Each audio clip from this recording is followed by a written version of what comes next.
Hey, salut gang! Cette semaine, update sur ma perte de gras qui a débuté le 8 janvier 2024. Aujourd'hui, nous sommes le 5 février. Ça fait déjà 4 semaines que j'ai débuté mon processus de transformation physique dans le but d'être à 190 livres le 11 mai pour un photoshoot qu'on va faire au gym. À date, ça se passe super bien, mon processus de perte de gras. Et dans le podcast de cette semaine, je fais un update et je partage qu'est-ce que j'ai mis en place dans les dernières semaines pour perdre du gras. Maintenant, j'ai perdu un bon 8 livres depuis le début du processus. Ça se passe super bien, je ne souffre pas trop. Et mon but pour les 3 prochains mois, c'est d'être sur le cruise control un petit peu plus pour arriver le 11 mai à 190 livres en shape, mais pas toasté des deux bords non plus. Donc, d'avoir une bonne shape, d'avoir les abdos, oui, mais d'être en bonne forme physique, d'être athlétique et d'être capable de faire des efforts sans perdre trop de force. Donc, à date, c'est mon mindset pour les prochaines semaines. Et le but aussi, c'est de documenter tout ça et de montrer qu'on peut être en shape en faisant des efforts, oui, mais sans suivre une diète à la bodybuilding, sans s'entraîner plusieurs fois par semaine et sans comme avoir trop restrictif. Puis en étant capable aussi de gérer une business comme je le fais, d'avoir une vie familiale aussi, puis d'avoir une vie sociale, puis d'avoir des événements à gauche puis à droite. Donc, mon but, c'est d'être capable de montrer qu'on est capable de le faire, même si on a une vie qui est mouvementée, puis qu'on a des obligations, que ce soit personnelles, professionnelles, et qu'on a une vie sociale au travers de tout ça. Donc, c'est un peu mon thinking en arrière de la documentation de ma perte de gras. Donc, pour l'instant, ça se passe super bien. Je suis quand même assez content de comment mon corps répond. Fait que le 8 janvier, j'étais à 215 livres. Il faut dire que j'avais un peu de rétention d'eau due au retour des fêtes. J'avais un peu d'inflammation aussi, fait que j'étais quand même plus pesant qu'à l'habitude. Mais c'est ça, c'était un bon 215 livres. Et là, aujourd'hui, je me maintiens à l'entour de 205, 206 livres. Fait que là, j'ai presque un 10 livres de perdu. Mais il y avait un peu de rétention d'eau au début du processus, fait que ça va quand même bien, là. Puis mon but, c'est d'être à 190 livres le 11 mai pour le photoshoot. Fait à date, qu'est-ce que j'ai mis en place? Je vais vraiment y aller étape par étape. Qu'est-ce que j'ai mis en place dans les dernières semaines pour être capable de perdre du gras sans faire nécessairement une diète à la bodybuilding, puis de s'entraîner 2 fois par jour, puis en prenant 1000 suppléments. Okay? Fait que pour commencer, qu'est-ce que j'ai fait dans les 4 dernières semaines? C'est que j'ai vraiment augmenté ma dépense énergétique. J'avais déjà commencé à faire ça à l'automne un petit peu, mais là, je suis un peu plus c'est vraiment plus important dans mon approche ces temps-ci. Fait qu'est-ce que je fais? Je joue au hockey 1 à 2 fois semaine, en plus de mes 4 à 5 trainings par semaine. Ça veut dire que, étant au gym, ben moi, je m'entraîne à chaque jour. Du lundi au vendredi, c'est des workouts qui sont planifiés dans mon calendrier avec mon application et c'est vraiment des workouts orientés plus musculation, fait vraiment des jambes, du haut de corps. Et le mercredi, je fais un circuit training, fait qu'un training un peu plus conditioning. Donc, les gens qui sont habitués à venir nous voir au gym, c'est plus la gang du Burning Club, là, les entraînements fonctionnels, un peu plus cardio, on sue plus. Fait que ça rentre un peu plus dans le volet cardiovasculaire, endurance musculaire également, si je peux dire. Et en dehors de ça, en dehors de ces 5 séances d'entraînement-là, j'ajoute 1 à 2 games de hockey par semaine. Mon but, c'est au moins 1 fois semaine. Mais si j'ai l'occasion d'en jouer 2, je vais en jouer 2 si ça fit dans l'horaire professionnel et dans l'horaire de famille, évidemment. Puis pour l'activité physique, c'est de bouger plus la fin de semaine aussi. Fait que j'ai vraiment une approche que je veux bouger à chaque jour.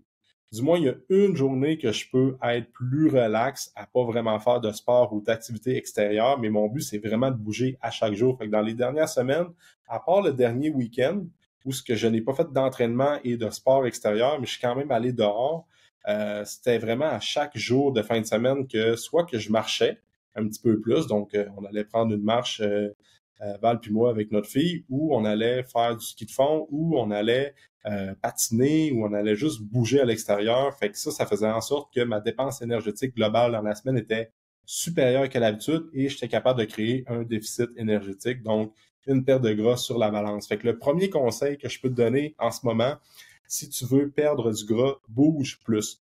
Parce que la séance en musculation, c'est bien, tu vas faire de la muscu, tu vas avoir tous les bienfaits que la musculation va t'apporter. Puis on le sait, les bienfaits reliés avec la musculation sont nombreux. Les études puis les preuves ne sont plus à faire. Il y a encore des études qui sortent, là, mais les preuves les bienfaits de la musculation, je pense que c'est assez évident aujourd'hui en 2024 que la musculation, c'est vraiment essentiel, du moins selon moi, pour vivre vieux et surtout fonctionnel et vivre plus fort aussi. Fait que donc, vivre vieux en étant en bonne shape aussi, puis en étant fonctionnel et être capable d'être fort, de générer de la force. Fait que c'est bien, sauf que faut garder en tête qu'un entraînement hypertrophie, mettons, tu fais une journée biceps, triceps, c'est pas là que tu vas brûler énormément de gaz. Même à faire une journée pec avec un peu d'épaule, oui, encore une fois, tu as les bienfaits de la muscu, mais tu dépenses pas tant d'énergie comparativement à une game de hockey ou une sortie en fat bike, une sortie en ski de fond ou comme faire beaucoup de pas dans la journée. Fait qu'il faut vraiment que tu ajoutes un petit peu plus de dépenses énergétiques dans ta semaine en dehors des entraînements planifiés. Puis là, il y a plein de moyens que tu peux appliquer pour bouger plus dans ta journée. C'est drôle, j'avais une consultation avec une de nos membres là, la semaine dernière, puis elle me disait qu'elle, c'était comme sa grosse période de travail qui commençait pour le mois de février. Puis, est dans un processus de perte de gras, puis elle me disait que ben, elle pouvait juste s'entraîner 3 fois semaine, parce que normalement, c'est un 4 à 5, sauf que là, avec les obligations professionnelles, c'était moins réaliste de venir 4 à 5 fois, fait qu'un 3 est capable. Puis là, on essayait de trouver des stratégies ensemble pour qu'elle soit capable de dépenser de l'énergie, même avec des séances d'entraînement en moins. Puis les conseils que je lui donnais, c'est quand tu as l'occasion de te parquer plus loin, que ce soit à l'épicerie, que ce soit quand tu arrives au gym pour venir faire tes séances d'entraînement, quand tu arrives à la job, quand tu t'en vas faire des commissions, whatever, pars-toi le plus loin possible, puis essaie vraiment de faire le plus de pas possible.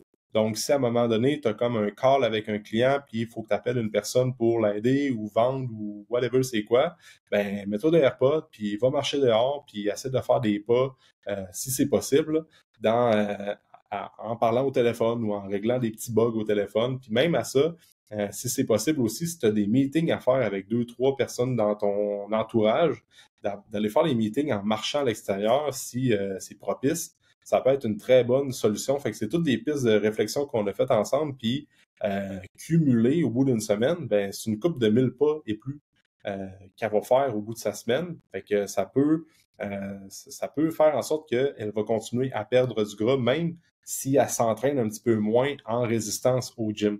Fait que c'est toujours de penser en dehors de la boîte, comment est-ce qu'on fait pour bouger plus? Même affaire, tu sais, comme juste aller passer une journée à l'extérieur, comme hier, on est allé passer une journée à l'extérieur chez Marie, qui est coach avec nous autres, elle nous a invités avec les kids puis tout, puis on était comme à l'extérieur, mais on n'avait pas d'entraînement, on marchait pas, puis on faisait pas de sport extérieur, sauf que t'es dehors, fait que là, comme tu bouges pour te réchauffer. Puis là, il y avait une petite patinoire, fait que là, les kids patinaient là. Fait que là, j'étais allé là avec ma fille, puis là, gossais un peu pour la faire marcher sur la glace. Puis hop, elle a besoin d'aller en 3 skis. Fait que commence à la traîner à 3 skis dans les pistes de skidoo. Puis après ça, hop, on s'en va, on marche un peu. Fait que tu sais, veux pas. C'est con, mais c'est de la dépense énergétique de plus que tu ferais si tu es assis dans ton fauteuil un dimanche après-midi à juste écouter la TV. Fait qu'il faut toujours avoir ce mindset-là, comment est-ce qu'on peut s'exposer le plus possible à l'extérieur puis de bouger plus. Donc, oui, faire du sport, que ce soit ski de fond, raquette, fat bike, prendre des marches actives, hockey, patiner dehors, tout ça, c'est des activités physiques qui font vraiment brûler du gaz, mais au-delà de ça, juste aller prendre l'air puis bouger plus. Puis pendant ça là, pendant ce que tu es dehors, tu prends l'air, ben tu manges pas puis t'es pas écrasé devant la TV. Fait que c'est un win-win. Fait que ça, c'est la première chose que j'ai mis en place. Ensuite de ça, le deuxième truc que j'ai mis en place, c'est surtout, sérieusement, la fin de semaine. Moi, j'étais quelqu'un que la fin de semaine, je mange clean pas mal tout le temps. On s'entend, j'essaie d'avoir des bonnes habitudes alimentaires, sauf que des fois, la fin de semaine, bon, ben, c'était pas rare que je prenais une portion de plus pour souper le samedi soir. Puis après ça, hop, un petit snack santé, oui, mais tu sais, des craquelins sans gluten avec du hummus, avec du fromage cottage, ben, du fromage allégro, quand tu en as pris un ou deux, c'est correct, là, mais quand tu en as pris 6, 7, c'est pas trop long que tu bosses tes calories, ok? Fait que j'ai juste arrêté de snacker en dehors des repas principaux. Et surtout, la fin de semaine, j'ai gardé une horaire de repas quand même assez stable. Donc, prendre le temps de déjeuner, dîner et souper, chose que je ne faisais moins dans les derniers mois, même dernières années. Tu sais, le samedi, dimanche, j'étais moins stable au niveau de mon horaire de repas. Fait que là, je suis vraiment allé dans un mindset où ce que samedi, dimanche, ben, je déjeune à 7, je dîne à midi, puis après ça, je vais souper à 5 heures. Fait que j'essaie de garder la même routine de repas que la semaine. C'est sûr que le dimanche, le samedi soir ou le dimanche soir ou même le vendredi soir, on choisit une de ces 3 soirées-là pour se faire un repas qui est un peu plus calorique, sauf qu'on garde quand même les ingrédients assez clean. Fait qu'hier, mettons, je me suis fait un plat de pâtes avec des pâtes de riz sans gluten, avec une sauce tomate bio avec des épices là-dedans, puis on a mis du fromage allégro. J'ai pas pris 8 bols, mais j'ai pris 2 bols, puis juste bien pour dire que j'étais quand même assez plein, mais pas de là à exagérer. Fait que c'était comme ma soirée de triche. Mais l'option cheat meal, ce n'est plus vraiment une option pour moi. C'était comme, OK, à soir, on mange un peu plus calorique. Ça nous tentait de manger ça. On a mangé ça avec notre fille. Je me suis fait un petit dessert avec du yogourt grec, de la crème de riz, du beurre d'amande, des fruits congelés. Puis après ça, j'étais all good. Je n'avais pas besoin de manger chocolat ou d'aller dans un mindset plus cheat. Puis ça a fait la job. Fait que il y a peut-être une soirée que je vais garder comme plus mollo au niveau de ma stratégie alimentaire, sauf que le vendredi, samedi, on s'assure vraiment, ou le vendredi, dimanche, ou le samedi, dimanche, si le samedi, on a mangé des pâtes, par exemple. Les autres soirées de la fin de semaine, je m'assure de manger de quoi qui est clean, puis je prends une portion de that's it. Fait que ce soit un poké, que ce soit brochette de poulet, des genres de bavettes sur le barbecue, peu importe. On peut réinventer, on peut prendre le temps de cuisiner de quoi qu'on cuisine pas la semaine, mais je m'assure vraiment de garder une portion. Puis après ça, dans la soirée, je ne remange pas la fin de semaine. J'avais tendance à reprendre hop, un petit bol de fruits congelés par-ci, par-là. Après ça, hop, un petit morceau de chocolat noir. Chocolat noir. Fait qu'on s'entend, c'est pas grand-chose, c'est pas un big deal. Quand tu es en maintien, puis tu es all right avec ton poids que tu as en ce moment, même à la limite prise de masse. Sauf qu'en ce moment, je veux perdre du gras, puis revenir avec une shape un peu plus athlétique. Donc, j'ai pas le choix d'y aller un peu plus dans cette vision-là pour les prochains mois. Puis jusqu'à maintenant, ça va super bien. Fait que la fin de semaine, faut dire que ça fait une trentaine de jours que je prends pas d'alcool. La dernière fois que j'ai bu un verre, c'est le 31 décembre. Fait que je prends vraiment aucune goutte d'alcool depuis ce temps-là. C'est pas parce que je fais un défi sans alcool ou quoi que ce soit, c'est juste que j'ai moins le goût de boire de l'alcool, moi, après les fêtes, puis j'ai jamais vraiment été un grand buveur d'alcool. Tu sais, la bière, j'aime pas tant ça. Val puis moi, c'est rare qu'on va se déboucher une bouteille de vin à deux, fait que on n'a pas moins d'occasions ce temps-ci, fait que c'est juste que là, pour l'instant, c'est ça, puis ça va être ça encore une couple de semaines, puis j'ai pas vraiment de date butoir à quand je vais reconsommer de l'alcool ou pas, c'est juste que là, j'en prends pas ce temps-ci, fait que je réponds super bien à ça, moi, des longs stretches sans prendre d'alcool, fait que c'est ça. Fait qu'après ça, ça c'est la deuxième habitude, sûrement la fin de semaine, là, vraiment être un peu plus strict, puis l'affaire avec ça, c'est que moi, j'avais tendance à créer un petit déficit, un déficit énergétique la semaine. Puis la fin de semaine, vu que je mangeais un petit peu plus, je revenais le lundi, puis j'étais un peu plus élevé tout le temps. Puis après ça, ça rebaissait. Fait que ma moyenne, c'était comme, mettons, j'arrivais à 215, 216 le lundi, un peu plus inflammé parce que j'ai moins bougé, mangé un petit peu plus. Puis j'étais capable de perdre, mettons, de me ramasser le vendredi à 208, 210. Sauf que là, je commence ma semaine, à chaque début de semaine, je commence toujours de plus en plus léger. Parce que j'ai un fichier Excel que je track mon poids à chaque jour. Puis sérieusement, ça m'aide à faire vraiment plus une moyenne, puis voir comment ça se passe au niveau de ma courbe de progression. Fait que à chaque lundi, le poids que je prends à chaque lundi matin est toujours de plus en plus bas par rapport au lundi précédent. Fait que, le premier lundi, j'étais à 215, le deuxième, j'étais à 210, le troisième, j'étais à 209,8, si je me trompe pas, le quatrième, 208 ish, puis là, cette semaine, j'étais à 207 au début de ma semaine. Fait que ça fait quand même ça me donne quand même une bonne idée de qu'est-ce qui se passe la fin de semaine, puis après ça, on est capable en traquant le poids chaque jour, on est capable de voir comment ça se passe le reste de la semaine. Fait que, fin de semaine, faites attention, guys, la fin de semaine, sérieusement, c'est vraiment l'éléphant dans la pièce pour plusieurs. J'ai eu des consultations récemment un peu plus en nutrition. Puis, calique, la fin de semaine, guys, c'est pas un trou noir comme si à partir du vendredi midi jusqu'au dimanche soir, c'est la fin de semaine, ça passe d'un trou noir, puis ça compte pas. Ça compte parce que ça paraît sa balance, OK? Je le sais, je suis le meilleur exemple, là. C'est ça pour moi aussi. Puis après ça, dans le même mindset, la semaine, j'essaie vraiment de garder 3 repas par jour. Puis le soir, même à faire les collations du soir, pour moi, là, j'en mange pas, fait que ça réduit un peu mon apport calorique. Puis le soir, quand j'ai faim ou bien que j'ai le goût de manger, parce que, écoute, on écoute un peu la télé après la poutine, puis après avoir retravaillé sur nos dossiers Valpuma, on est comme une petite heure à chiller un peu plus devant la télé, puis tout ça. Normalement, je reprenais un petit snack, mais là, je prends rien. Fait que soit je prends un bubbly, soit je prends un thé. Souvent, c'est juste de boire de quoi qui est différent que de l'eau. Puis dans mon cas, ça passe. Fait que les snacks le soir, puis même entre les repas, 3 bons repas solides, déjeuner, dîner, souper. Puis entre les repas, si je n'ai pas fait d'entraînement trop exigeant ou si je ne ressens pas la faim, ben je mangerai pas de snack ou quoi que ce soit. Fait que structure de repas, ça m'aide vraiment beaucoup, puis ne pas snacker le soir aussitôt que notre journée est faite.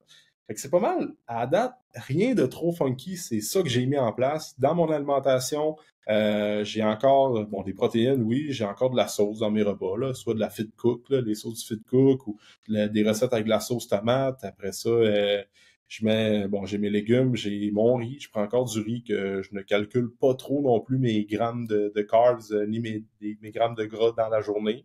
Probablement que je vais en venir à ça, mais pour l'instant, je fais juste manger ça clean. Je calcule pas mes macros, whatever, puis ça fonctionne bien. T'sais. Faut dire que j'ai déjà beaucoup fait de tests mon physique avec mes années de bodybuilding, de compétition, puis de tests avec des diètes, là. Fait que ça me permet d'avoir un meilleur contrôle, d'avoir une bonne approche avec mon alimentation sans nécessairement compter. C'est sûr que les protéines, je les garde vraiment élevées le plus possible, puis les légumes aussi, puis le reste, je vais comme y aller avec la proportion dans mon repas. T'sais. Mettons, j'ai beaucoup de protéines, ben là, je vais mettre un peu moins de carbs, des légumes pour combler le reste du repas. Fait que, à date, c'est ça. Supplément alimentaire, je sais que j'ai eu quelques questions par rapport à mon protocole ou qu'est-ce que je prenais comme supplément alimentaire. Donc, ça, c'est ce que j'applique pour moi. Rendu là, si toi, tu veux prendre des suppléments, informe-toi à une bonne source dans ton entourage ou un bon coach ou un naturopathe ou quoi que ce soit. Et tu peux même me poser des questions en message privé. Ça va me faire plaisir d'y répondre. Mais pour les suppléments, en ce moment, je prends du magnésium le soir avant de me coucher. Magnésium, c'est un supplément que je garde toujours pour tous les bienfaits que ça va apporter sur l'organisme. Les études sur le magnésium sont nombreuses, comme quoi que c'est un bon supplément à prendre. Rendu là, t'en fais ce que t'en veux. Mais moi, le magnésium, c'est quelque chose que je garde toujours. Fait que le soir, en fin de soirée, peut-être un 60 minutes, 45 minutes avant de me coucher. Ensuite de ça, vitamine D, même chose que le magnésium. Je pense que la vitamine D a fait ses preuves et c'est un supplément vraiment essentiel, surtout pour nous en Amérique du Nord, dans la période hivernale comme on est en ce moment. On voit pas beaucoup le soleil, on est beaucoup à l'intérieur. Donc, vitamine D pour, oui, l'immunité, pour l'humeur, pour les performances physiques même, que ça peut avoir un lien indirect. Bref, la vitamine D aide pour bien des affaires. Puis après ça, le reste, j'ai une multivitamine que je prends à chaque repas. Moi, les multis, c'est comme une police d'assurance pour moi. Là. Je trouve que des fois, je suis pas quelqu'un qui mange toujours vitamines et minéraux. Tu sais, les légumes, c'est pas quelque chose que c'est naturel pour moi manger une grande quantité de végétaux. Puis vitamine D, moi, je vois la multi, je vois ça comme une genre de police d'assurance santé. Fait que j'en prends. Puis après ça, zinc le matin. Je prends du zinc le matin. Ensuite de ça, je prends des fibres, un bon complexe de fibres le soir avant de me coucher avec de l'eau pour m'assurer d'avoir suffisamment de fibres dans ma journée pour avoir un bon transit intestinal, pour avoir une bonne digestion. Donc, les fibres. Puis après ça, de la whey ou de la protéine de bœuf. Fait que j'alterne entre whey et protéine de bœuf pour les shakes post-workout, pour les smoothies, pour les recettes dans les crêpes déjeuner, par exemple. Puis après ça, je prends créatine post-workout et pré-workout, nous, au gym. Ce qui est cool au gym, nous autres, c'est on a toujours pré-workout puis créatine qui est comme payé le gym paye ça pour toutes nous autres. Fait que c'est toujours bon, OK, gang, cette semaine, c'est quoi cette semaine. On doit passer du pré-workout aux 2 semaines, tu sais, à 5 dessus qui s'entraînent 4-5 fois semaine. Le pot de Pump Addict ou de Burnix, peut dire qu'il passe assez vite. Fait que tu sais, j'y vais vraiment avec la gang, qu'est-ce qu'ils décident de prendre, là. Fait que ça peut être un Burnix, Pump Addict, whatever. Mais je prends toujours créatine post-workout avec mon shake de protéines. Fait que pour l'instant, c'est juste ça que je fais. Je prends un peu de collagène en poudre aussi. Je pense que ça fait une belle différence pour moi, support articulaire. Des fois, je fais un peu plus des phases de force, tout ça. Fait que ça m'aide avec les articulations, là, coudes, épaules, tout ça. Puis sinon, that's it. Fait que ça ressemble à ça, ce que j'ai mis en place dans les 4 dernières semaines. Mon but, c'est peut-être dans 4 semaines de refaire un update numéro 2 sur comment ça se passe ma perte de gras. Fait que rendu là, ça va nous mettre fin février, peut-être plus début mars. Mon but en début mars, c'est vraiment d'être en bas des 200 livres. Fait que je veux être en bas des 200 livres vraiment comme début mars. Surtout que j'ai un tournoi de hockey fin février, début mars, là, dans cette fin de semaine-là. Fait que je veux jouer ce tournoi-là à 200 livres. Donc, peut-être un 15-20 livres en bas en bas du dernier tournoi que j'ai joué au mois de novembre. Puis, ça avait vraiment paru sur mon coup de patin. Déjà là, que je suis pas le gars qui patine le plus vite.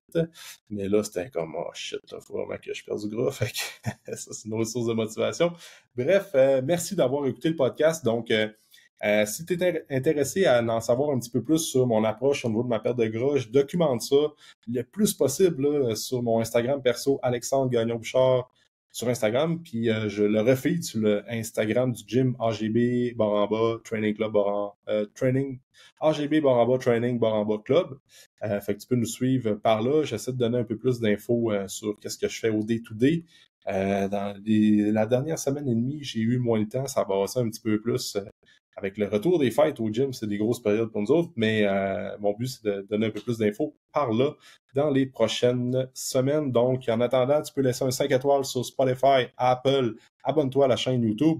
Et si tu as des questions pour moi, n'hésite pas à m'écrire en message privé, ça va me faire plaisir d'y répondre. D'ici là, on se dit dans un prochain épisode.